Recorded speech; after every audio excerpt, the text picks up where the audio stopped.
This is a presentation of Northeast Streaming Sports. 13 Daggers Tattoo Studio is looking for a new tattoo artist. Must be established with a strong portfolio and good work ethic. Stop by today at 13 Daggers across from Patriot Park on Fort Campbell Boulevard. Clarksville's ultimate tattoo studio. Tattoos, touch-ups, and consultations. See the artist's work online at 13daggerstattoo.com and get the custom experience you want with killer ink. Book today and get pricked by a pro. 13 Daggers Tattoo Studio. Rockin' hard on the boulevard. Father Time is undefeated. It's going to hit Tom Brady eventually, too. It might be this year. Hopefully it's this year. And Matt LaFleur went to both of them and said, hey, remember that play you drew up on notebook paper on Thursday? Yeah, run it now. Like, that's the thing that's kind of tripping me up here. We've been clowning Kyrie Irving and his behavior for the past 5 years. I feel like I just got a point, like on a show or something. 3, 2, 1, Kernersville, you've got state champions coming back home. The East Forsyth Eagles have just won Class 4A state championship. On the line with NASCAR superstar Bubba Wallace. Bubba, what type of music are you listening to right now? Do you listen to anything particular to get you hyped before a race? I'm in like the heavy metal stuff, like the screamo stuff, the stuff I can't understand. That's right up my alley. Tie game at 41. Murr takes the snap. Fade. Right corner of the end zone for Timmons. He bobbled it and then honed it in the right corner of the end zone. Terrell Timmons Jr. TobaccoRoadSportsRadio.com, your home.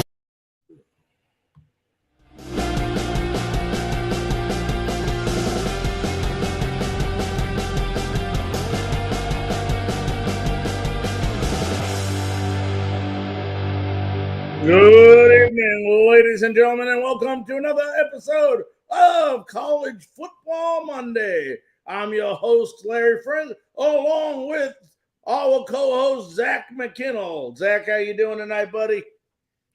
Not too bad, man. Not too bad. How about yourself? I'm doing great. We got a great show lined up for you all. We were supposed to have Dominic Bailey, defensive lineman of the Tennessee Volunteers, redshirt sophomore. Fortunately, something came up, so we're not sure if he's going to be able to make it this evening. But either way, we still have the co-host of the FrogCast, which is a TCU athletic podcast, the co-host Geoff Mitchell, who's, I'm sure, very excited away the TCU Horned Frogs are playing so far this year. So we will have him on a little bit later in the show. But you know what? Let's get right to it, my friend. If I ask you what was the biggest surprise of this past weekend, what would you have to say?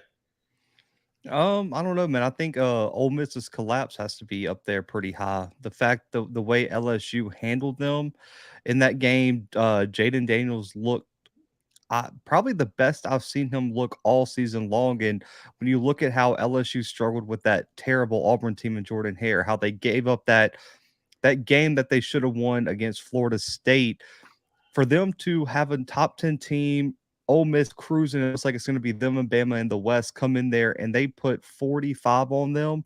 Hold Lane Kiffin to 20 points. And now them and Bama are tied for the SEC West lead right now. And you're looking at that LSU Bama game as potentially the game who could take the SEC West this year. And it's a place that I didn't think LSU would be this year in year one of Brian Kelly, but it shows you how important coaching is, because Brian Kelly's done this. And I think it just took him a little bit time to figure out what he had and where he had it. And man, LSU looks like a really good team. And I thought this weekend they made a statement against Ole Miss. And really and truly, I know the transitive property don't really work in college football, but looking back, the fact that Tennessee was able to walk into Death Valley and do what they did to LSU should make Vols fans very excited to see how that team keeps evolving throughout the year too. So there was a lot of different storylines out of that game, but I did not see LSU beating Ole Miss 45-20 this weekend. Yeah, and as you mentioned, Daniels, 2 touchdowns in the air. I believe he had 3 rushing touchdowns, rushed for 121 yards on top of throwing for 248 yards. But, give credit to the LSU defense as well. 3 turnovers they caused. They had a sack, but Ole Miss played an ugly game. I mean, I don't know if you got to watch the game, but they had 10 penalties. And, we hear it week in and week out. Some of these better teams, you just don't understand how they keep racking up these penalties. 10 penalties, 111 yards, and some of these penalties came on some pretty big plays that were negated. And as well as I do, that is definitely a drive killer with having those penalties in this game. And there's a big narrative about Lane Kiffin being a big target for a lot of schools as a head coach, including Auburn. For me, I've never really understood it because everywhere he's been as the guy outside of the OC at Bama, which I don't think he gets a lot of credit for what that team was doing, to be honest with you. But when you work in that system, it's when you got the talent he had on offense, yeah, your offense is going to be explosive. But the narrative surrounding him as the head coach is that he can't win the big game. Can he get you there? The narrative around him. And what has his team? Name one of his teams that has won the big game. That's my thing and that's why I don't understand the hype behind him as a head coaching candidate. Why Auburn fans are so high on him. Why all these fans are like, man, it's Lane Kiffin, and why he was such a big candidate as the OC. Listen, he's a great coach that's going to get you 9-3 every year, and that's cool with some programs, but when I look at some of these schools and the narratives behind their fan base, they're like, man, we're going to bring him in and we're going to compete with Nick Saban. We're going to go and win an SEC title. And he hasn't won a conference championship anywhere he's been as a head coach. And I don't know if he has that next level. And this weekend brought up those same type of concerns because they still have to play Alabama. Mississippi State's not going to be an easy matchup for Ole Miss. It's a big rivalry game every year. It's just, what are we going for, another 8-4, 9-3 season again at Ole Miss, which is good enough for Ole Miss historically, but I just don't understand the hype around him being the guy in coaching circles this offseason, man. And I think this weekend was the perfect example of that again. Yeah, LSU starting to play very, very, very well here. They're not ranked. But it's not going to be long if they keep playing like this. But the thing I see about LSU is from game one to game now is like a complete turnaround with this team that finally, they had a new coach, get used to his system, get the players used to the system. And right now, I mean, the last couple of games, LSU has looked as tough as anyone out there. They are ranked now, by the way. They did jump in the in this week, but last week they weren't. Yeah, right? Last week they weren't right. They jumped to 18th now. So they're a top 20 team, and you're looking there. The New Year Sticks is still in play, which is crazy to think about where that program really was. But I love what Kelly's doing. If Jaden Daniels keeps playing like this, the defense keeps forcing those turnovers, LSU could compete with anyone left on their schedule. Yeah, not too many people on Notre Dame are excited about what he's doing right now. But let's go ahead and one of the games you and I talked about last week, and it ended up being a pretty darn good matchup, was the Clemson-Syracuse game. Syracuse got out early in this game, but they actually benched, DJ, I'm going to try it again, Ulad Jalili. I never pronounce his name correctly. I just call him DJ. But he wasn't playing that well. But the guy comes in, leads them down. He leads them there, and they talk about all this hype. He was 2 for 4, okay? But he got in the game, 2 big drives that scored, one with the 50-yard run. But at the end of the day, I mean, give credit to Will Shipley, our buddy. Again, he rushed for 172 yards rushing, and he had the go-ahead, I think, 50-yard touchdown run that I was talking about. So Clemson comes back, but Syracuse had a 14-point lead in the first half. 2 interceptions by DJ, a fumble that Syracuse, I believe, returned for a touchdown. I think it was 90 yards in that game. Gave them a lead, but, how about, what's his name for them? Gerard Carter also had an interception in that game for Syracuse, but you got to give Clemson credit. They handled the adversity well. Dabo Swinney says there is no quarterback controversy. DJ is our man. I mean, a lot's being thrown how this kid came in and brought him back. And I don't want to take any credit away from this, Cabe Klubnik. I don't want to take any credit away. But he was 2 for 4. Okay. I mean, he handed the ball off, and, I think Shipley deserves a little bit more of the credit. But if there's one thing you do want to say about the kid that I will give him credit for, I love the poise he had in this game. The scene wasn't there. it wasn't too big for him. And he handled that part of it I like. But as far as him doing anything spectacular, the 2 drives leading him to, okay, he did that. But at the end of the day, Dabo said again today that DJ is his quarterback. Yeah, I think it just comes down to the fact I don't think Clemson has an elite quarterback on the roster right now. I mean, it's okay to say that. And you and I talked about this a couple of times in the past about we're not sold on DJ, especially last year. But you're right. I mean, they go as Shipley goes. I've noticed that because obviously when Shipley runs for 172 yards, it's going to allow your passing game to be a lot more efficient because now they got to play up to try to stop the run, and it opens up some seams in the secondary for DJ to go ahead and do that. But imagine if they didn't have Shipley there, that passing game wouldn't. I really think this team doesn't run around DJ. I think it runs around Shipley. Yeah, I mean, they don't win if their defense doesn't step up late, and Shipley doesn't go for 172 and 2 big touchdowns. And then I think Maffa was the backup running back. He almost had 100, and he had a touchdown as well too. The defense really and truly played a good game. People are going to look at it. They had a 14-point lead. They shut Syracuse down for the most part. The reason Syracuse was up by 2 scores is because Clemson couldn't stop turning the football over. They had 2 interceptions by DJ. They had 2 fumbles lost as well. Yep. One by DJ, and Shipley also fumbled. So Syracuse was just turning turnovers into points. But it comes down to the fact again, Syracuse is a little bit too one-dimensional for me.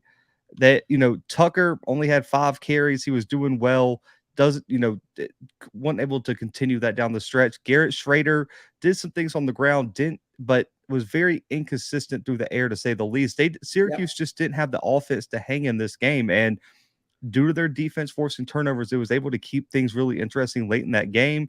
But you saw Dabo said, listen, quarterback play is not our strength. We're going to give the ball to Shipley and let him win us this game. And really, I'm going to say this. Everyone says, oh, quote unquote, quarterback led this game winning drive. The headline should read, Will Shipley led a game winning drive this weekend against Syracuse, because without Shipley, Clemson doesn't score. Absolutely. And, also I do want to say, it comes up again. And I know it sounds like a broken record, Zach, but they talk about a team having penalties down the stretch of a game. This Syracuse team really hurt itself of any chance of coming back and actually possibly winning this game with several turnovers down the stretch. There were a few questionable calls. I think it was that hit on Garrett Schrader on the sideline where they called Syracuse for a late hit or roughing the passer on DJ in the exact same way at about the same spot on the field. And Syracuse didn't get that same call in return, and it killed a drive for Syracuse. They would have given them a first down, put them in scoring range, if I'm not mistaken. So I do agree there were some questionable calls on Syracuse, but I think this came back to something we talked about in the preview. Clemson has been in this moment, and even when they got down, they knew how to respond when adversity hit. This was Syracuse really first big test in the limelight, and I think there were some mistakes down the stretch that they made that they just weren't able to overcome because this was their first time in that moment. But I want to say, if you're a Syracuse fan, I love the direction of this program, and everything's still in front of them moving forward. Yeah, I mean, it was one loss to a very, very good team.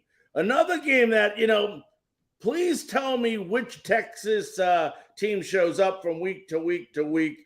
Oklahoma State, and I don't want to discredit Oklahoma State, but I really felt that Texas could beat them this game. I really thought they could. It's just that, they had 329 from yours, but he had 3 interceptions, I believe, in this game that really hurt him. But John Robinson ran the ball very well. I mean, he had 140 yards rushing. But the big thing in here, and I'm going to tell you, you don't see this much. Oklahoma State, 0 penalties in this game. And I know I keep bringing up penalties, but we talked how much it kills a team. In this case, look how much it helped. A very fluent game from a discipline side of things. Spencer Sanders, 391 yards. 2 touchdowns, and I think Oklahoma State went over the 500-yard total yard mark in this game. It was just a matter of this is a game that they had 14 penalties Oklahoma A little State's suspicious, right? A little Right? suspicious. I'm not going to say I don't like to blame the refs, but the odds of one team playing a perfect game with penalties and the other having 14 for 120 doesn't make sense, does it? I need their investigation launched is what the headline needs to be reading. That's a little bit sketchy. I'm not going to lie to you. I agree.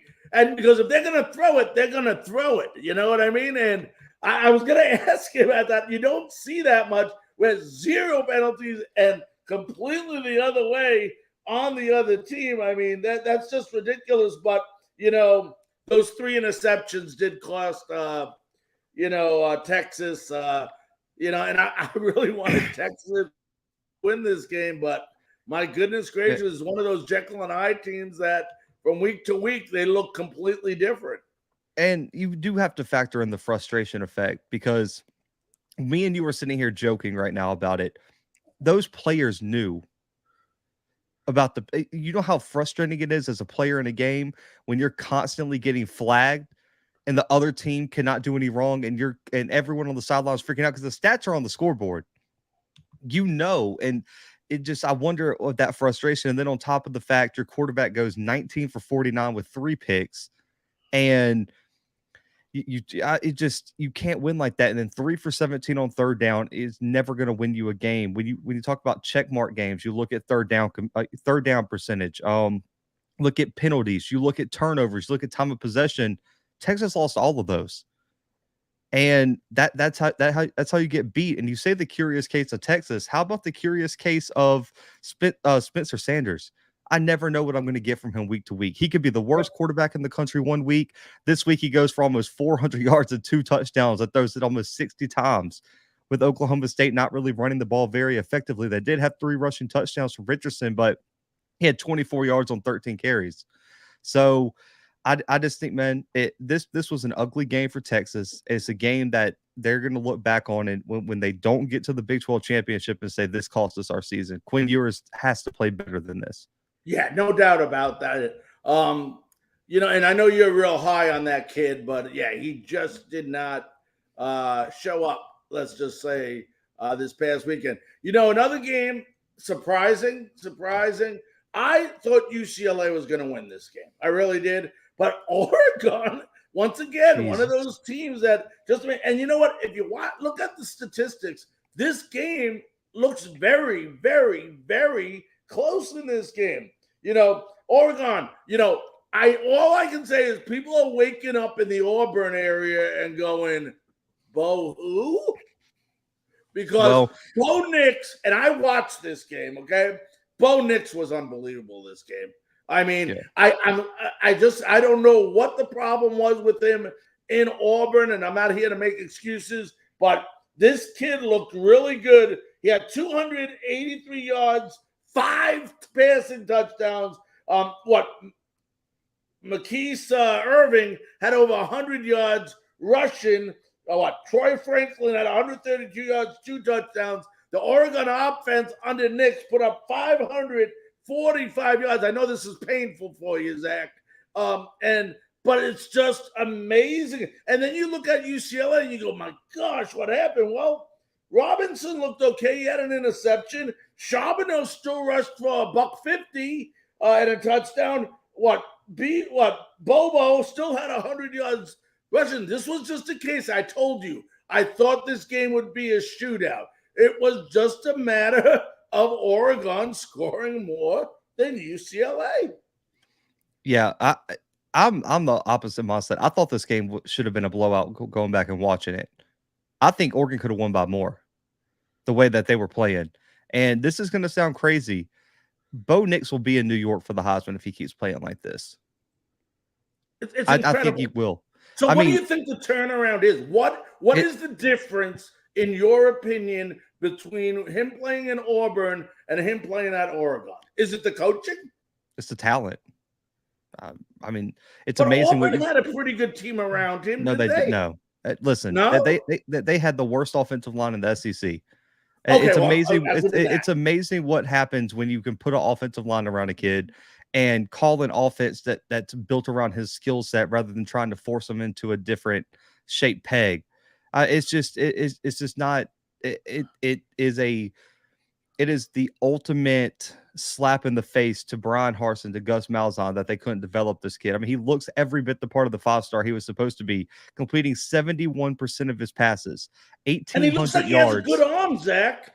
Yeah, 17 passing touchdowns, only 3 picks, and that's not even everything. He has 8 rushing touchdowns too this year, with almost 400 yards on the ground, averaging almost 10 yards per carry. Bo Nix is a Heisman contender right now, and I never thought I would say it. And then also, Irving's rushing the football well. Whittington's rushing the football well. Franklin at wide receiver looks legit. 8 catches, 132 for 2 big touchdowns. Right now, you're looking. The only thing because I got into a debate with someone about this off my show is the committee. If Oregon wins the Pac-12, beats USC in the championship game, they're sent with 1 loss, and it was to Georgia week 1. Is the committee going to hold that 1 loss to Georgia against Oregon? And there's a good reason not to. You have Dan Lanning. It was his first ever game as a head coach. He was the former Georgia defensive coordinator, which Kirby Smart knew exactly what Dan Lanning wanted to do. It was the first start for Bo Nix in a new offense. They had a bunch of transfers that came with Lanning. This Oregon team right now, with the way that Georgia's looked these past few weeks, almost losing to Missouri and not looking great against Kent State, does Georgia beat Oregon like they did if they played today? This might be the perfect story of Oregon hitting their stride at the right time, going through a tough season loss. It looks like they've learned from it. Right now, I think Oregon, you can make an argument based on the way USC looked against Utah. What was it, last week? Oregon's probably the best team right now in the Pac-12, top to bottom. And you mentioned another quarterback. There's so many quarterbacks that we'll find. And we talk a little more about our buddy Lindsey Scott from Incarnate World, who had another 5 touchdown passes this weekend. So we're not even talking about him, but it's just amazing the talent of quarterback from year to year, how it can change so drastically. Let's go ahead so we're going to talk about this game a little bit more in detail a little bit later when Geoff Mitchell comes on. But TCU, they came back in this one, my friend. They came back. They were down by 18. Max Duggan, again, 280 yards, 3 touchdown passes. But you know what? Kendre Miller is playing unbelievable right now. His last 4 out of 5 games, he has rushed for 100 yards. And do you know he has a rushing touchdown, Zach, in every single game he's played this year? TCU, 10 of 19 on 3rd down conversions. Another big number. 0 turnovers in this game. Mississippi, 2 turnovers in this. Excuse me. Why did I say Mississippi? Kansas State, I believe it. 2 turnovers in this game. But TCU, how do you handle adversity? You get down by 18. Well, guess what? They showed people they can fall behind and still handle that and come back and win. And I'll tell you what. Is it the new head coach, Sonny Dykes? Is that his name? Mm-hmm.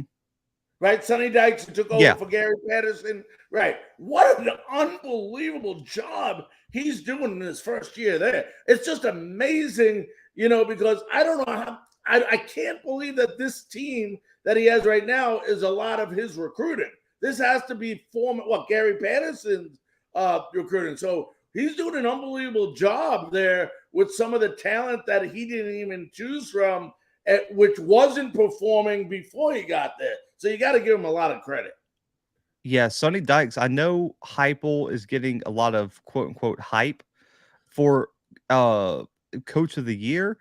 If TCU wins out and wins the Big 12, Heupel and him are going to have a serious race to see who wins coach of the year, because TCU looks amazing. And Sonny Dykes' history, in my opinion, wouldn't suggest he would do this well this soon. When you look at his history at Cal, 19-30 as a head coach. Louisiana Tech, he won a conference championship in the WAC, was 22-15, never won the AAC at SMU. He was 30-18 there as the head coach. His first year right now, 7-0, top 10 team in the country, making a run to the top 5. And I don't know how they've done it. Max Duggan, this offense was like made for him. He has looked electric this season. 280. He looks perfect in it. Yeah, 283 touchdowns, and then Miller at the running back spot. Everyone talked about the Zach Evans transfer this offseason. Miller, 153, 2 touchdowns in this game. The offense is just explosive. And when you come off of Gary Patterson tenure, where the talk was the offense couldn't win you the big games, they always won on defense under Gary Patterson because he was a defensive minded guy.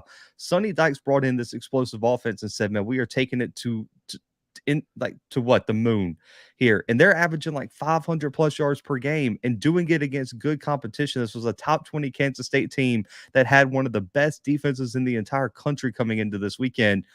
TCU, Sonny Dykes gets a ton of credit. This was a huge win for them. Yeah, definitely was. As I take something off. There we go. Let's go ahead and do this, my friend. We got about 10 minutes before Geoff Mitchell jumps on. Let's take a quick 10-second station break to allow our stations to identify themselves. And we'll be back with some of next week's stops games, or should I say this week's stop games that are coming up. We'll be back right after this.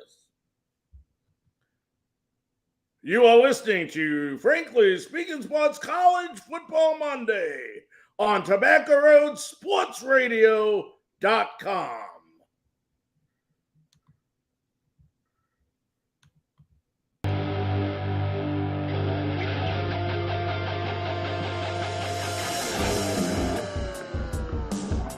All right, ladies and gentlemen, welcome back to College Football Monday. I'm Larry Frank, along with one of the best football analysts in the entire nation. You can catch him as the host of the Blue Bloods, Zach Mckinnell. Zach, we got some exciting games coming up. I want to get as many as we can get in before, and then we'll finish it up afterwards. But let's start off with, wow, I don't know if this is a good game or a bad game anymore. At the beginning of the year, I thought it was going to be a great game. And some people do, because you're talking about two unbelievable defenses in Ohio State, who is 7-0, and Penn State, that is 6-1. But it comes down, my opinion in a quick sentence on this game, it comes down to whether Penn State's defense is good enough to stop Ohio State's powerful offense. And maybe you can answer that question. After what I saw happen against Michigan, I don't like Penn State's chances in this one. I really don't. I mean, Michigan took advantage of every flaw that they had, and Ohio State's defense is playing great football this year. Only allowing 14.86 points a game. Yeah, less than 250 yards per game. And the offense, we know what it is with C.J. Stroud. The rushing attack is something that I think is really emerged, averaging over 200 yards per game in an offense that a lot of people just talk about their ability to spread a ball around through the air. It's going to be on Penn State's defense to keep this manageable, because I don't think Penn State's a team that can score 40, 50 points per game weekly. I think that's going to be the problem. And also the home field advantage is probably going to be a whiteout. That Beaver Stadium is going to be electric this weekend, and Penn State always plays Ohio State close. So could they cover the 15.5 point spread? Possibly, but I still like Ohio State by double digits in this one. I just think Stroud and that offense have too many weapons, and I trust Ohio State's defense to get enough stops this weekend to make this game extremely difficult on Penn State and Sean Clifford. I'd like to see Ohio State get, what is his name pronounced? Mayan Williams, the running back, a little bit more involved in this, because last game he didn't do much, and a couple games before he did. It just gives him a more well-balanced offense against this Penn State defense. But like you said, Ohio State is, I consider them up there with Georgia as two of the most well-balanced teams in the nation. I honestly think so. But let's go ahead and skip. This is one where I don't think Kansas State, I just don't think they're as good. I think Oklahoma State has a much better balanced offense with Vaughn at running back, Sanders at quarterback, who can also run. I just think they're more well-balanced. I'm taking Oklahoma State at home in this game. Oh, no, it's at K-State. They got to go into Bill Snyder and win this weekend. Is this at K-State? Yeah, it's at K-State. Did I write it down wrong? Okay. Yeah, so okay, yeah. I might have wrote it down. I do make mistakes once in a while. Oh, no, it's all good. Hey, Bill Snyder Stadium's a tough place to win. The question is, K-State's defense can be explosive. And and they can cause a lot of turnovers. And I just feel like going into Bill Snyder Stadium is one of the hardest things to do. Listen, I've been there. I've seen it firsthand. I watched them beat Oklahoma for it feels like 4 straight years now, just because it's tough to play K-State. They're a tough team. I think they feel like last week they let one get away. I like K-State. I can't call it an upset because they're the favorite too. I hate those type of games where it's 9 versus 22, but 22 is the 1.5 point favorite right now. I do like K-State in a close one this week, and I think by 3-7, one score. Give me the Wildcats in the quote unquote upset at home. Now, a game that should be won and needs to be won, but cannot be overlooked because of the following week is Tennessee playing Kentucky. They got Georgia the following week. Kentucky, I'm not sold on Kentucky. I know they're 5-2, so there's nothing to be necessarily sold on. I'm very high on Tennessee. You know that. I've been one of my dog teams since the beginning of the year. And they're playing like it right now. Probably the best football. You got Hooker, you got Small. The receiving core without Tillman is great. I mean, it's just amazing what Hyatt has done. What is it? Keaton has done on this team. You also got what Hyatt did. I don't know if I said Hyatt. Yeah. But just an amazing receiving team. And, I'm just not sold on Kentucky. They only average about 26.4 points a game. I think Tennessee routs them in this game. If you want the definition of a trap game, though, there should be a picture of this game in the dictionary. Jesus, man. Coming off an FCS game, looking ahead to Georgia on the road, you're number 3 in the country. You have a division game with a team who 2 weeks ago lost to South Carolina. You want to talk about something you could overlook, but I just don't think Kentucky has the offense to score with them, to be honest with you, Larry. 26 points per game. The defense isn't elite. I just think if Tennessee gets to 30, this game is a wrap. I think Hyatt, Hooker, and that offense is going to try to make a statement. Give me Tennessee covering the 12-point spread. I got Tennessee by 20 plus this weekend over Kentucky. Yeah, and I definitely think. And then that brings us, I know we're jumping ahead, but just talk about how big that Tennessee-Georgia game is. Oh, I'm excited. I was looking at tickets. And that's in Athens. Yeah, and in Athens, some of the lower bowl tickets are like $9,000. Yeah, I couldn't find a ticket the last time, and I checked about 3 weeks ago. I was seeing the worst case tickets, the highest seats, $762. So yeah, I can only imagine now, especially if they beat Kentucky. That's crazy what those are going to go for. But I think we'll talk more about that game the following week. We're about a couple minutes away, but I didn't put them on here, but I do have what I call just games to keep an eye on. The first one, I wrote them on back. I didn't even put notes on them. Was, I don't know why this game intrigues me because I'm hoping to death that Syracuse wins it, but Syracuse 6-1 at Notre Dame 4-3. Any chance of Notre Dame upsetting Syracuse here? I want to say no, but you just never, because Notre Dame, they lost to Stanford in a shocking upset too. But all the games I thought they had no chance of winning. They beat BYU. They go on the road and beat UNC.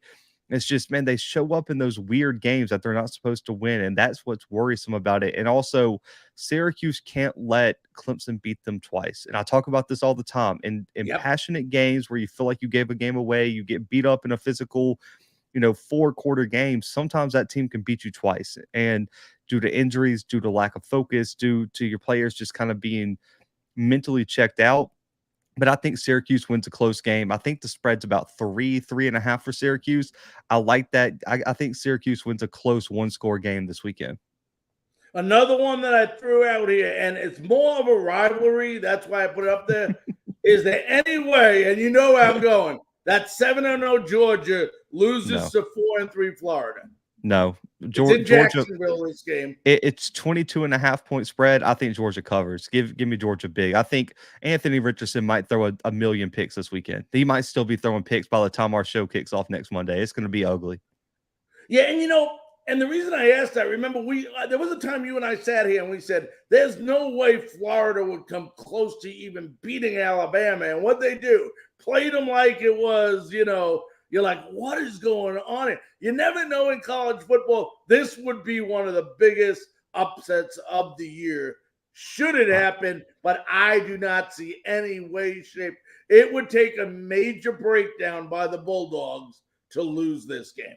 With how bad they looked against LSU, what was it, 2 weeks ago? I just don't see. I don't think they got that type of talent to compete with Georgia at a high level. That would be one of the upsets of the year if Florida pulls off this upset over Georgia, especially a week before the Tennessee game. You want to talk about pure chaos if that happens. And what happens if Tennessee and Georgia both fall to those trap games? Man, you could just be talking about people being really knocked off balance by that chaos.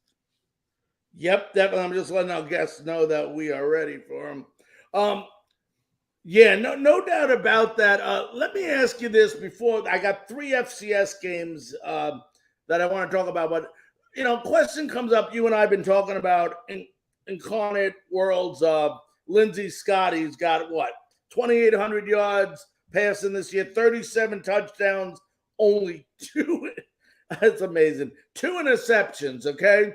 And my question to you is, Zach, you followed college football on every single level, from FBS, FCS, from every conference that's out there. When scouts are looking, they don't usually, they start with the Power 5 schools.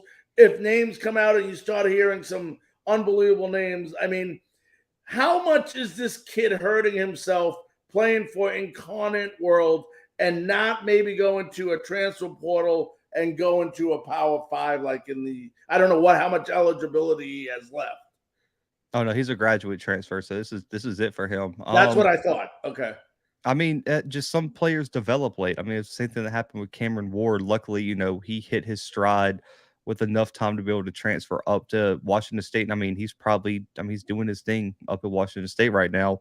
It's just Lindsey Scott didn't show this when he was at Nicholls State. He did transfer this past all season. He just went to Incarnate Word after Lindsey Scott to play in a better offense. But he's only had one game right this season that he's completed less than 70% of his passes. He completed 68 against the top 10 team in Southern Illinois. And in every single game this year but one, which was Prairie View A&M, where he didn't play the fourth quarter, he threw for over 300 yards.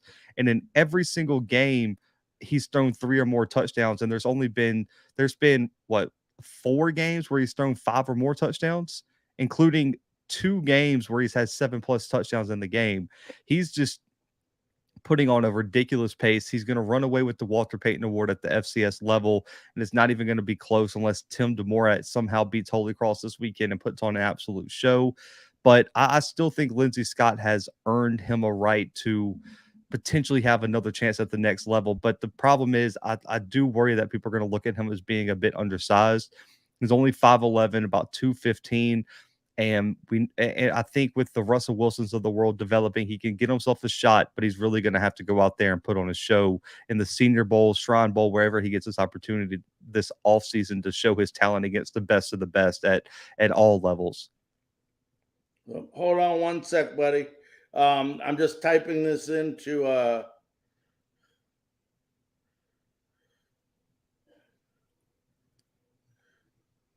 yeah, he said he didn't receive it.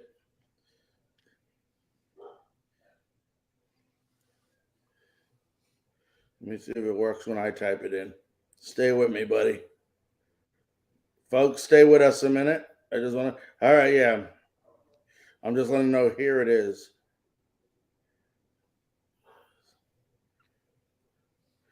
Okay, he said it didn't get to his email, so I gave it to him here. It should be on momentarily. Let's keep going then. That'll work out great because we'll finish up with the interview. I went to some FCS games. I want to say the one more intriguing game that really intrigues me a lot, may not intrigue as many people, it might intrigue you, but this Jacksonville State game. They're 6-2 at Austin P 5-2. Both teams, I believe, are ranked. How does that one you think fare out? Yeah, so Jacksonville State's actually not ranked. They're not eligible for the rankings because they're playing with 85 scholarships because they're moving to the FBS next year. So they're not eligible for the playoffs. They're not eligible for a conference championship. This is kind of like a wasted season for them. Right. In terms of playing, but they've played really well this year. This is the first year of Rich Rodriguez coming in, changing the scheme, bringing in a bunch of transfers, and their run game has been electric, man. They've been able to run the ball on everyone, but they're coming off a really bad loss. I say bad loss, but it was a game that they should have won against Southeastern Louisiana. Zion Webb has to be more efficient at quarterback, but Austin Peay at the same hand, man. The defense has had their moments. Dre McCray is one of the best wide receivers in the FCS. Mike DeLelio has done a great job as a transfer quarterback for them. It's going to come down to whether Jacksonville State can slow down Austin Peay's offense, and if Austin Peay's front seven can find a way to somehow slow down the run. But it's one of the biggest games of the weekend, but I do like Austin Peay to win this one. Yeah. And that's who I'm hoping wins. Well, we talked about TCU earlier, about Max Duggan and the great team they have built around Max Duggan. We talked about Kendre Miller. It is a great honor here at College Football Monday to introduce the co-host of the FrogCast. He covers TCU football. Let's bring in Geoff Mitchell, if I can get him up there. There he goes. Hey, Geoff, how you doing today, buddy? I'm doing great, guys. It's good to be talking about TCU football compared to how we were the last couple of years. Thanks for having me on. Thank you for coming on. Let me, I was just going to start out with, 7-0, ranked 7 in the nation. If I told you before the season started, Geoff, that this is what you should expect on October 24th at 8:41 p.m., Central Time, would you ever believe me? I would have told you to put the moonshine down, man. I'm an optimistic person. I'm an optimistic follower of the Frogs, but I think even the most high-minded and optimistic folks did not predict this. I thought the Frogs would be competitive. I thought they'd obviously put a better product on the field. But, man, I don't think anybody that tells you they thought the Frogs would be 7-0 with 4 straight wins over a ranked team here in the middle of the season, they'd be lying to you, or they'd been hitting the shine pretty hard. I want to welcome SG Sports Talk Channel into our show tonight. Nice to have them on with us. We'll try to get some of their questions here. We'll leave that one up there, and we'll talk about that in a minute with them and answer those questions. But, you talk about this team, 4 consecutive wins over ranked teams. I mean, when you want the true colors of a team and when you want to know how good they are, there's no better way to prove that than what they have done beating these 4 ranked teams. No, and this has been quite a run, and I try not to engage in hyperbole, but I don't know who's played 4 tougher games in 4 weeks than TCU has this year. Obviously, you can say, well, Oklahoma's fallen off. Well, they fell off after they had to play TCU. You can talk about Kansas, and obviously they're not where they were 3 or 4 weeks ago, but that's a huge win against Kansas on game day. But the last 2 weeks are really where the meat of this strong record sits. Beating Oklahoma State. I think Mike Gundy is the most underrated coach in college football. And for them to beat Oklahoma State, to come back from a deficit and not kind of go belly up when they got behind against the Pokes, that was a huge win. And then Kansas State is the team you never want. It's the permanent trap game for everybody. And for them to be able to win those 4 games in a row says everything to me about what's been created with this team that are in the intangibles. I know there's charts that have third down efficiency, and this is what they do to pick up yardage on first down to set up the rest of their offense. But being able to come back from behind against a ranked team 2 weeks in a row, those are the things that build momentum. And I know momentum doesn't fit well for statisticians, but anybody that doesn't believe in it hasn't watched a whole lot of college football, because once TCU got the game back down to single digits or up to 11 against Kansas State, nobody thought that TCU was going to lose. You just know this offense is clicking now, and they ended on a 28-point run to end the 28-0 run to win that game. Oh, yes, they did. And you could feel it. You could feel it. I mean, yes. Like you said, once they started inching, I tell people, you can't score an 18-point touchdown. You got to get one at a time. And the way they handle that adversity, myself and Zach were talking about that earlier. really showed what type of team this was. But one of the main questions I want to ask you, Geoff, Gary Patterson's there for over 20 years. Yes. They get rid of him.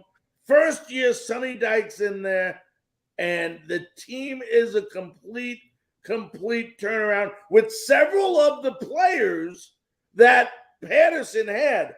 What do you think, when you will follow this team closer than anyone, what is the main difference that Dykes has brought into this program? We have a little joke on our podcast that everything Gary Patterson didn't want to do to have a good time, Sonny Dykes has it on a little spreadsheet, and he keeps it on the top drawer of his desk, and he just pulls it out and says, we're going to do things that make everybody have fun. Practices are open to everybody, in the spring and then through the fall. Anybody could go. Reporters could be there all practice. Fans could show up. And so there's much more of a camaraderie and a relationship between the school, the team, and the fan base than has been there in the past. Everything from the way they've marketed the program to Sonny Dykes being a real people person on campus, handing out ice cream, signing autographs, giving away tickets in good seats to students. And in a way, that goes back to what you said. There's just a heck of a lot of fun. But the other thing is there just felt like there was so much pressure in the last few years of the Patterson era that, if we could just get one more season, we can get back up over the hump. And it just wasn't happening. And all the things that Dykes believes in terms of, we want a player-centric program, we want a fan base that's close, that it's an engaged. TCU is not a big state school. I mean, we're a small private school, and so the student body is not as big. The fan base isn't huge, but they're intense. And so everybody feels this real sense of proximity to the program. And I think that's what's happened off the field. But on the field, there's much more of a commitment to running the ball that I think was there before, that is in tandem with a desire to attack downfield. So everybody's going to talk about Sonny Dykes, but I want to talk about a last name that you will recognize, which is Garrett Riley, who is Lincoln Briley's little brother, who is the offensive coordinator. And right now, I know that there are boosters talking about how to keep him in the program for a few more years, because he is going to be the hottest target to either be a low-level head coach at a Power 5 or a big G5 program, or maybe one of the top 5 programs in the country might want to hire him to be their OC. But Sonny Dykes and Garrett Riley work together really well. But I also am going to attribute this to Sonny Dykes hiring Joey Gillespie from Tulsa to come in and be the defensive coordinator. They did not have a long-term relationship. It's not like they used to coach together at Tech, or he played for his dad out in Lubbock, or anything like that. He just always had to play Tulsa at SMU. And he said, who is the biggest pain in my side when we have to plan a scheme on offense? And over at a school that is small, that is private, that doesn't have the talent that a lot of other schools in the AAC2, like UCF, like Memphis, like SMU, like Houston, Joey Gillespie always put an amazing defense on the field. And so, Gillespie has ties to Texas. He's from Stephenville, which is it's not Friday Night Lights Odessa, but it might as well be Friday Night Lights, where he is from and where he coached. And so Gillespie fits right into the program. And he was able to build that off of the trust that he didn't have to be best friends with the guy, just make sure there's a fit, and then let that scheme run loose. So they're running a 3-3-5 as opposed to the 4-2-5 that Patterson ran for all those years. That, when the 4-2-5 came out, it was innovative. It was like the wishbone in the 70s, but a lot of people have caught up to it, and I'm not sure there was enough adjustment to the defense. But Gillespie's 3-3-5 is well suited for what the Frogs are able to do. And I think it's just going to get better on the defensive side of the ball going forward this season. They haven't given up a touchdown in the second half to Oklahoma State or to Kansas State. That is an accomplishment. And I think Gillespie's got a bright future as a defensive coordinator at TCU. Before I let Zach jump in here, let me ask you this. Talk about the dynamic duo. I call them the dynamic duo. Should call it Doogie, yeah. But, I've been, and, Zach's my witness. We've been big fans on this show of Max Duggan since the beginning of the year. And we watched him evolve, not just as a quarterback, you'll understand, but as a football player. And now you add Kendre Miller, the running back, into it. This, and we talk about this for the last couple of weeks. This is becoming very quickly one of the most well-balanced offenses in all of college football. Talk about these two guys and how, especially Max Duggan, what he brings to this offense. Well, Max Duggan's a 4-year starter. I mean, like, he has been around for a while, and let's just be honest. He took a lot of licks and made a lot of mistakes in his first couple of years. And Duggan did not shine, even though everybody pulled for him, because he's competitive. He plays with energy. He's combative in the ways that you like. Duggan has always wanted to be the guy without needing to be the centerpiece of the team, but he's a natural-born leader. Bud Elliott on 24/7 talks a lot about how Max Duggan was a four-sport athlete in high school, and that those are skills that just translate well into college sports. He wasn't one of these guys that just focused on one sport and said, I'll only do this. And so Duggan, his accuracy has improved. He's always had a cannon, but his accuracy has improved. But he runs the zone read like nobody I've ever seen. And so when he's in the gun with Kendre Miller, with Amari DiMercato, he is able to run the zone read, and he is dangerous with his legs. And so he and Kendre Miller in the backfield is an amazing combination in terms of getting the ball downfield with their legs and with his arms.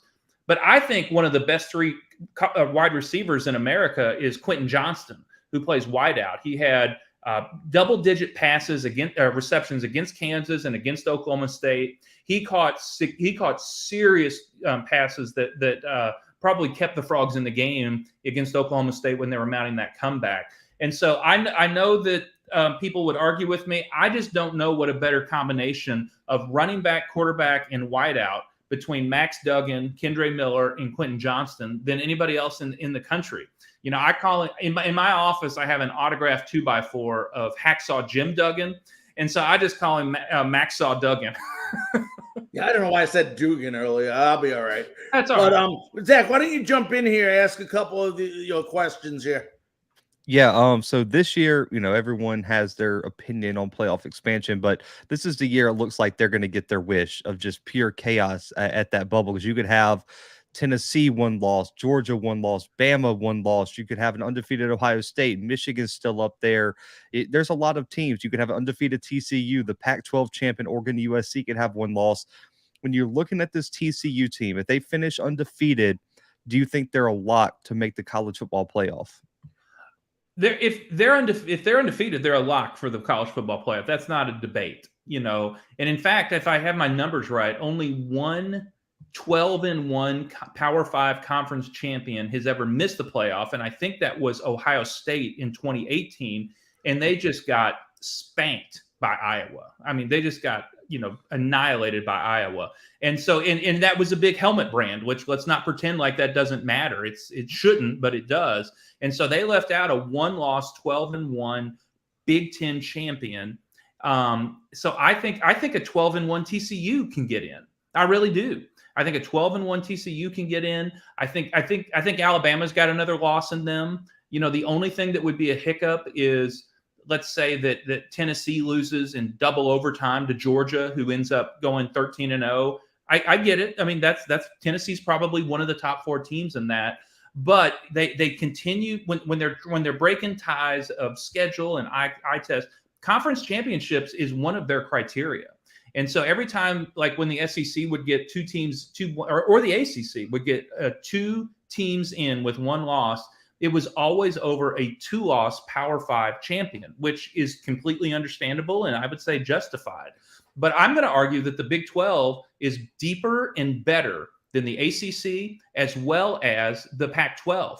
There are no gimmies in this league. Who is the worst team in this league? West Virginia? Do you want to go play at night in Morgantown after you've played Oklahoma State or played Texas? Or is Iowa State the worst team in the conference? They have one of the best defenses in the country, and they're a nightmare. Matt Campbell teams are a nightmare. But look at the Pac-12. I mean, you got Colorado, you got Cal, you got Arizona, you got Arizona State. They have what we used to call 4 Kansases in the conference. Mm-hmm. And, there's good teams in the Pac-12. I think Oregon is playoff caliber. I think USC has a chance to be playoff caliber, but they've got serious obstacle. I mean, they got serious problems on their schedule. You can't play 4 ranked teams in a row in the Pac-12 because there aren't 4 ranked teams. In the ACC, I don't know about you. I was pulling for Syracuse so bad against So was Clemson. I. I was. Yeah. And I don't want to knock Clemson as a program or anything like that because they're clearly – but this is not Clemson 2018. And they will play one of the weakest schedules. If they go undefeated and make the playoff, that's got to be one of the weakest schedules ever played in order to get in there. And so I would say if there's a 12-1 Clemson and a 12-1 TCU and they're both conference champions, it would be really hard to justify keeping TCU out over Clemson. And the only reason they would do that is all the things that happened in the past that have absolutely nothing to do with the 12 men or the 11 men on the field. I completely agree with you. Someone asked me if I thought TCU was a playoff team, and I was like, right now, I don't see a team on the schedule that they should lose to. And that brings me to my next question. Is there a trap game left? You have West Virginia on the road, Texas Tech, at Texas, at Baylor, and Iowa State to finish all the season, whoever you guys face in the Big 12 championship. But in the regular season, what's the biggest trap game for the Horned Frogs moving forward? Well, the fact is they could lose any of those 5 games. And I think that just buttresses what I had just said. I mean, no one predicted that West Virginia was going to beat Baylor, 10, 12 days ago on a Thursday night, and West Virginia beats Baylor. Texas Tech is just an annoying team this year. You do not want – they beat Texas. They just boat raced West Virginia. And so either of those games, and those are the two – I'd say those are the 2 easiest games left on the schedule. I don't think the Frogs are going to lose to either of them, but they could lose to them. Obviously, going to Austin is the one everyone has circled. Any TCU has had, I think they're 7-3 against they're against Texas since they joined the Big 12. They have had their number since they joined the Big 12. And what will make that interesting, of course, is that Gary Patterson is on the staff at University of Texas now as a special assistant to the coach. And my hunch is he's in an office all day scheming on defense and then handing it to the coordinator and say, run this. But that's going to be a huge game. That'll probably be the biggest game left on the schedule for the Big 12, especially if Texas continues to win up to that game. But if I had to predict one loss that would be the worst scenario for Frog fans, last year TCU beat Baylor and probably kept them out of the college football playoff by, the Baylor had lost to Oklahoma State, came back in a revenge game in the Big 12 title and won that game in an amazing game. But TCU picked off a pass with about a minute left to beat Shadrack Banks, jumped in front of a pass, and they beat Baylor and honestly kept them out of the college football playoff. And that game is in Waco. And I know that if Baylor's having they were picked to win the Big 12, they're having a disappointing season. But there'd be nothing that Baylor fans would love more than to do the same thing to TCU that TCU did to Baylor last year. So that has the highest drama and anxiety. But I think we all know it's the game in Austin. And my last question here: first year for Coach Dykes, already exceeded expectations, regardless of what happens down the stretch. What would it mean to TCU? Him moving forward if TCU gets to the Big 12 championship, wins it, and makes the college football playoff in year 1 of Sonny Dykes? It would mean I was fine. I was one of those people that was okay with Gary Patterson moving on. I have nothing but gratitude for everything that he did for the program. But in some ways, it would be the culmination of everything that began with Dennis Franchione that got them back on the map, that Gary Patterson clearly built a palace in Fort Worth of a football program. Obviously, there was a dip at the end and changes needed to be made. But it would really be the culmination of a long journey of TCU football as a university re-engaging and reinvesting and saying, we're going to put the best team that we have possible on the field and give them everything that we could. So it would be insane for the program. There's just no other way to say it. It would be insane for the program. It would be the least blue blood program to ever make the college football playoff. It would. If I would have told you at the beginning of the year that the playoff is going to be Alabama, Ohio State, Clemson, and USC, everybody yawn. We know that, pencil it in. It would be a program that I think everybody would be pulling for. I think it would be a program that everybody that's not attached to one of those blue bloods would say, well, let's see what TCU can do.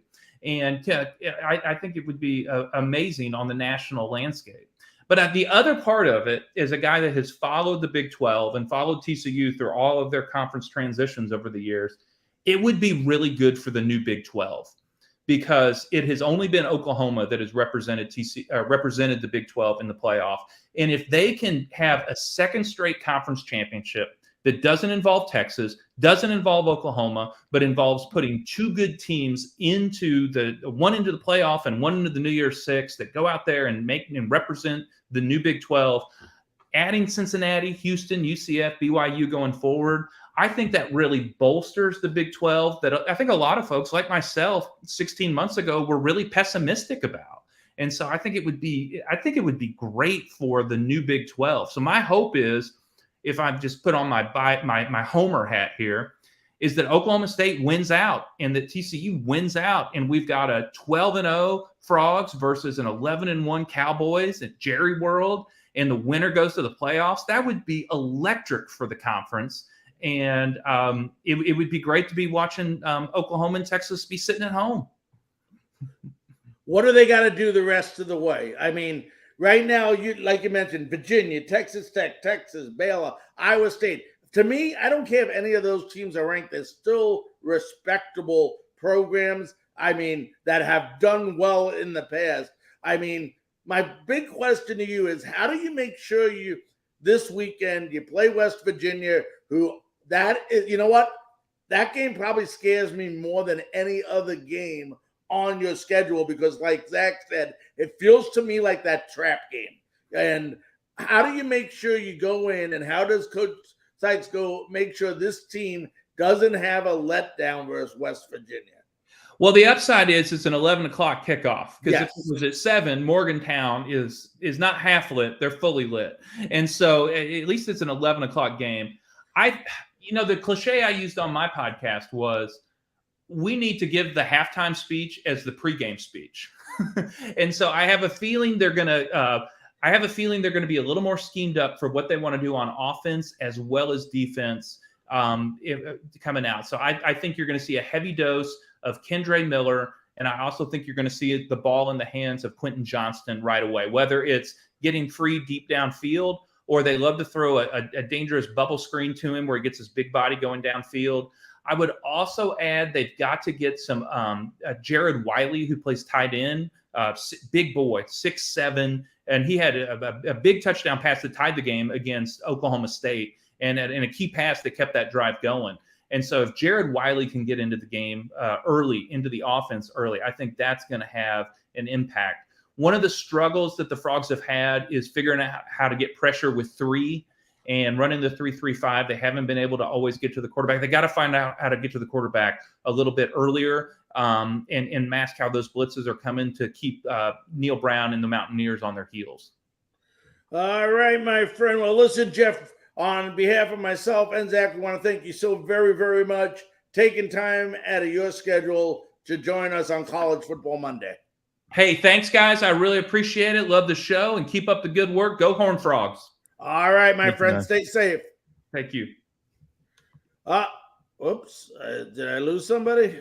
All right. There we go. All right. We're just about ready to wrap it up. There's one last game that I got to ask you about before we say goodnight, okay? And I believe it could be one of the better FCS games. And it's hard to say Jacksonville State and Austin Peay and say there's another one better than that. But one that really intrigues me, and I don't know why, and I mentioned them when they played last week, is 6-1 Chattanooga versus Furman, who in 6-2.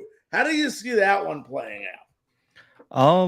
So after I answer this, I gotta put you on, man, because they're like, there are multiple matchups that I think I don't know, man. Austin Peay's up there, but man, there's some big top 10 matchups. Well, I can only put so many on it. Yeah. Oh no, I'm messing with you. But no, I was at the Chattanooga Mercer game this past weekend up in Chattanooga. I was the game I went up and covered in person. That Chattanooga defense is so fast, so physical, and we talked about them last week. That they get to the ball in a hurry. And the one worry about Furman is quarterback health, and also are they going to be able to run the football? There's not many people who have been able to run the football on Chattanooga's front with Devontae Maxwell, Jay Pearson, Ty Beck, and just the front seven has so many guys. Bruton as well at the defensive tackle spot. I like Chattanooga's chances. Preston Hutchinson had a big game last weekend against Mercer. They forced 6 turnovers against one of the best offenses in the country. Fred Payton came in with a 1 interception on the season. He threw 3 this past weekend. I mean, Chattanooga on the opening kickoff forced a fumble, got a field goal, and then the very next play for Mercer had a pick 6. It was 10-0 with like 14:58 in the game. It felt like it just like they should have just put 10 when they came out the tunnel. Chattanooga is just different this year. I talked to Coach Wright over there at Chattanooga. He's confident. He likes his team. I lean forward, hit the 3,000-yard mark for a career. Last weekend. I think Chattanooga beats Furman next weekend, man. This team looks special, and I would not be surprised if they get a seed in the playoffs this upcoming year and get a first-round bye and get to host a second-round playoff game.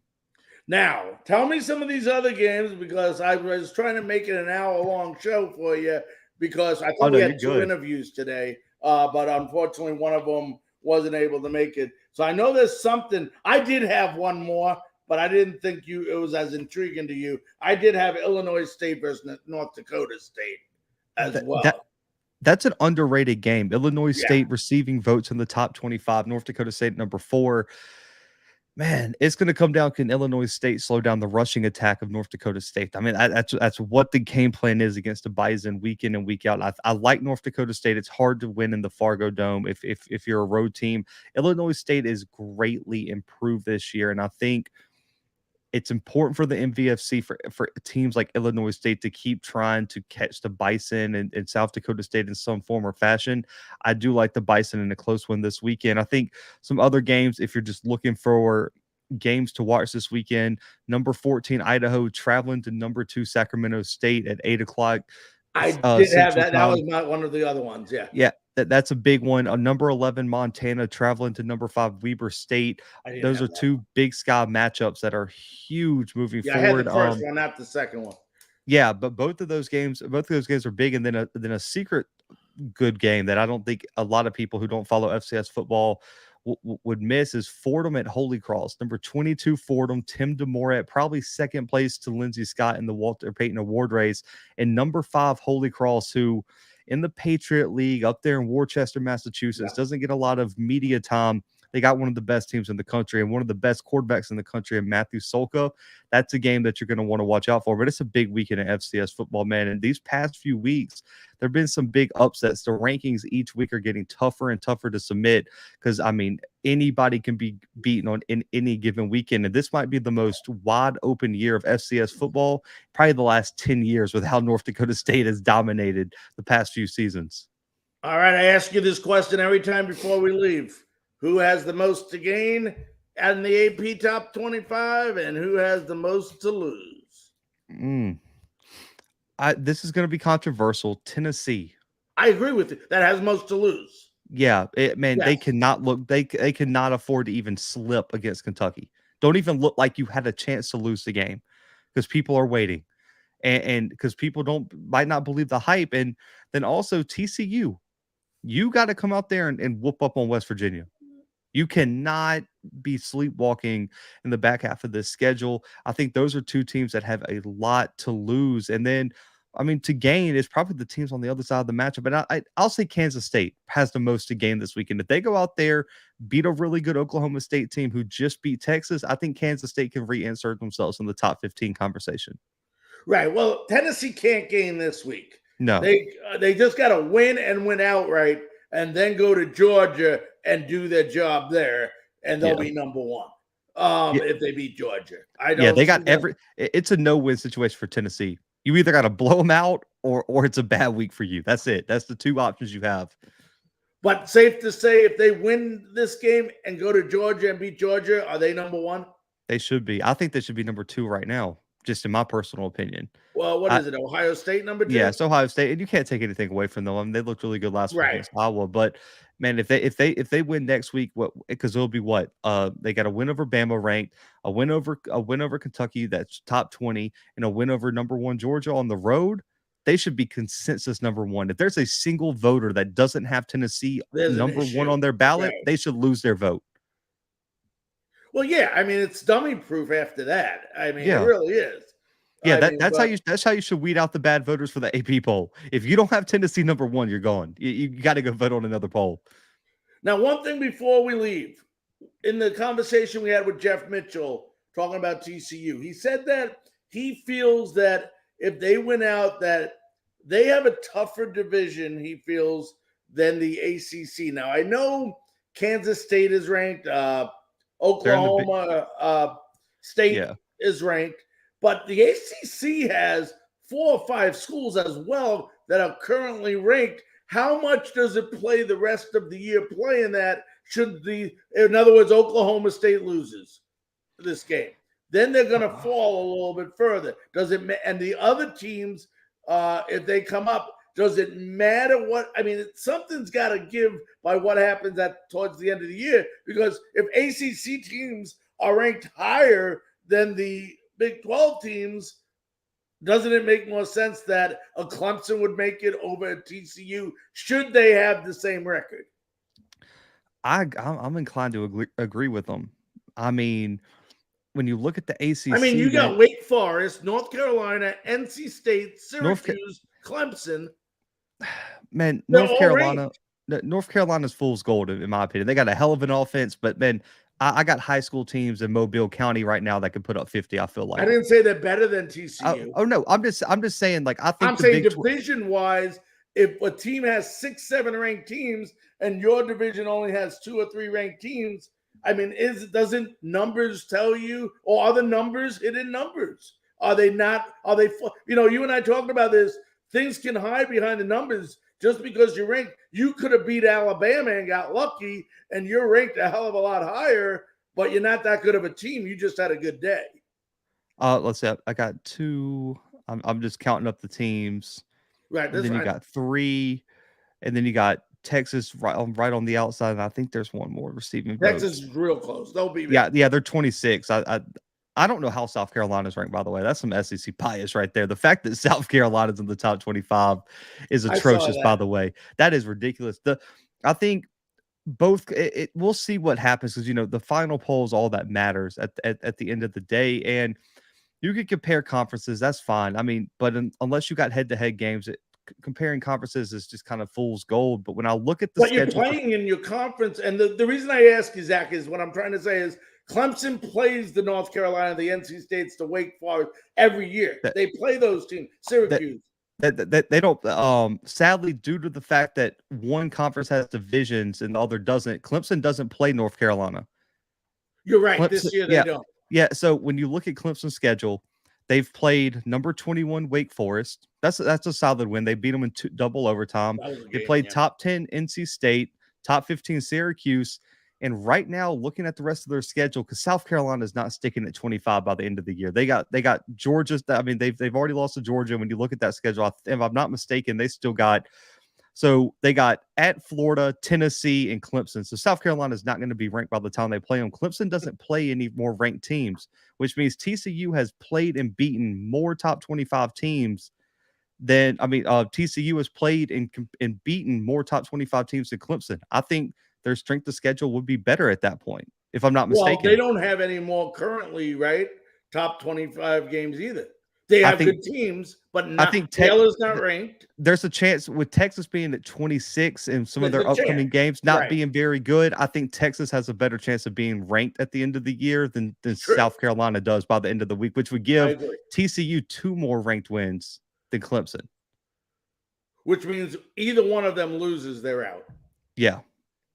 Does that say? I think so, because here's the X factor in all of this. And it's a tough battle, because you understand where I'm going with this. Yeah. It is very close from I'm looking at rankings. It's a system that is used, and but now it's going to be completely different. We got the coach. When does the coaches poll start? Or the playoff poll? Yeah. I think it's next week, if I'm not mistaken. Right. I know it's coming up shortly. That is the poll that, I guess they go with. But it matters. It's just what I'm saying is it doesn't give TCU, in my opinion, and if I'm wrong, tell me. I don't think they can afford to lose one game and get in the playoffs. I don't either because I don't think Clemson would get in based on their schedule or conference or anything like that. They're going to give Clemson, like he said, they're going to give Clemson the spot because of who they are. Right. Same reason Bama gets the benefit of the doubt. Yep. Same reason Georgia, Ohio State, all these brand names, blue blood programs get the benefit of the doubt because of the name recognition. They get in the club because they know the club owner. That's the analogy that. Well, TCU doesn't have that record. I mean, since the late 1990s, they start I think they win a Cotton Bowl or something. I can't remember what bowl. Something like that. There's so many darn bowls out there. Like, I think they won a Rose Bowl over Wisconsin. Right.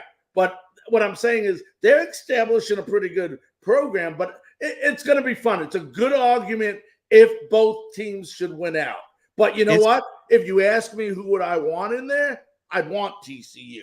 I want someone different. Sure. I don't like seeing Clemson and Alabama and Ohio State year after year after year, in it. And nothing would be happier than me for Clemson to lose and Alabama to lose another game, because Alabama is going to get in there with one loss.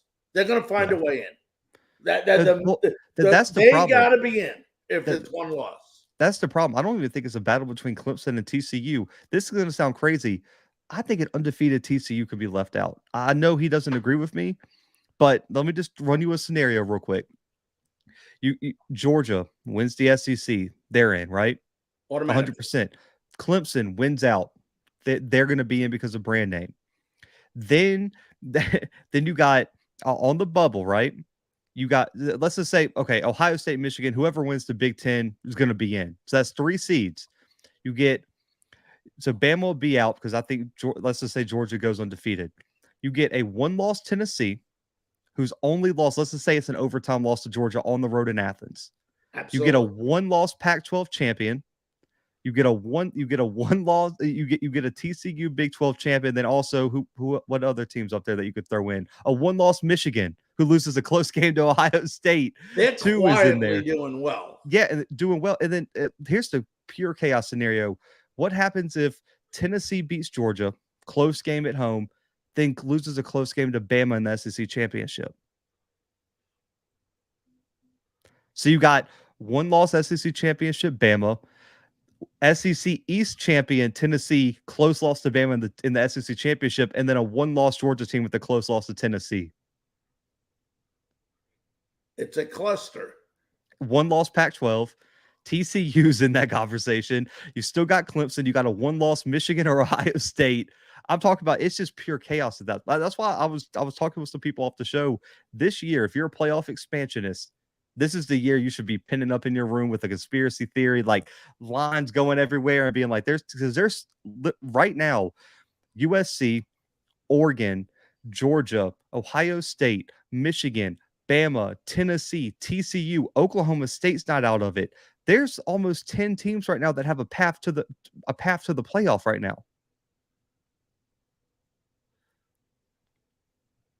It's kind of sad when a championship game can cost you the playoffs. Right. It's just because obviously your two best teams in the SEC are playing each other. Like you said, let's say if it's Tennessee versus Alabama, and like you said, it even gets uglier if they beat Georgia in a close game, Tennessee, and Alabama beats them in a close game, and Tennessee already beat Alabama during the regular season. It is just but I'll tell you what, if that was the playoffs, Georgia, Alabama, Tennessee, and you put in somebody else right there. Well, I don't think all three would probably get in, but it's just they play each other, so it's going to be very difficult. Yeah, it'd be tough, and it's just that Ohio State Michigan game. Man, that's just going to be brutal if both of those teams don't have a loss going into that game, and then it could just be chaos. And then the Pac-12 teams an Oregon, USC, Pac-12 championship with everything on the line, you still might not have enough to get in because of one loss. Yeah, USC I don't see making a playoff. No, because even if you got a 1-loss Oregon, right, and then let's say Georgia loses the SEC championship or loses to Tennessee, Georgia's got a head-to-head win over Oregon. So I don't even know if Oregon has a path to the playoffs right now. They're going to need Georgia to win out. It's crazy. This is the best time of year. There's a reason why we call it the best time of year. And you know what? You know something's crazy. We don't know what it is, but something's crazy is going to happen this weekend in college football that screws it up even more. So I love it. Oh, yep. Only time will tell. Well, ladies and gentlemen, we want to thank everybody so much for tuning in. We went later today, but what a heck of a show we had. What a heck of a conversation. Once again, we'll be back next Monday, same time, same place. To all of you, enjoy your weekend and make sure to watch some college football. Good night.